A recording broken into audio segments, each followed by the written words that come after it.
All right, just a quick look here. So to see what that looks like on the iPad, I actually just went to the Step 5 XPage that we were just talking about. I did add a second field, so this is a new field I just added. When I did this first test on the iPad here, I found that for some reason I couldn't get focus out of the CKEditor to click on the actual save buttons, so that was a problem. But so just for chuckles, let's go in here and let's click the little thing and let's turn on dictation. Hey, look, Ma, I am now dictating to my iPad or from my iPad into an XPage rich text editor field using CKEditor 4. New line, new line. I think this could be really cool for some people, period. What do you think? Question mark. And we'll do done. Great, it seems to kind of go in there. We'll get rid of this. We can actually go through and do some selecting. Maybe select and do something like that and make it bold. And I don't know, change this heading style to such. And click down here and do a little save.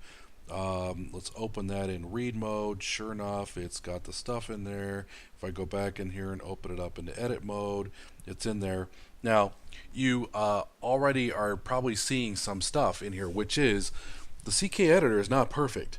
And there's actually a variety of things that it will do that don't seem to always work depending on which browser you're using. For instance, sometimes it'll use the emphasis tag instead of the I tag for italicizing, etc. These font sizes here are something that I'm not really sure we would totally want to be able to use.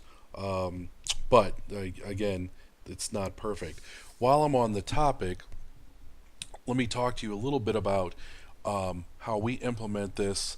So first of all, that's the whole technique, which is essentially instantiate your own CKEditor, by itself, and copy the content into a hidden field, process the data from the hidden field into a MIME, and then do the hide whens so that you can hide the data when you need to and show the editor when you need to. And then if you needed to do a little bit of validation, then you can just flick the switch on there. Again, this whole thing is not perfect, meaning the CKEditor and the interaction between the two of them there's some holes. Like, so validation may not always be perfect because people can always put extra spaces in the CKEditor and so forth. But on the flip side, this little editor works very, very well for the iPad.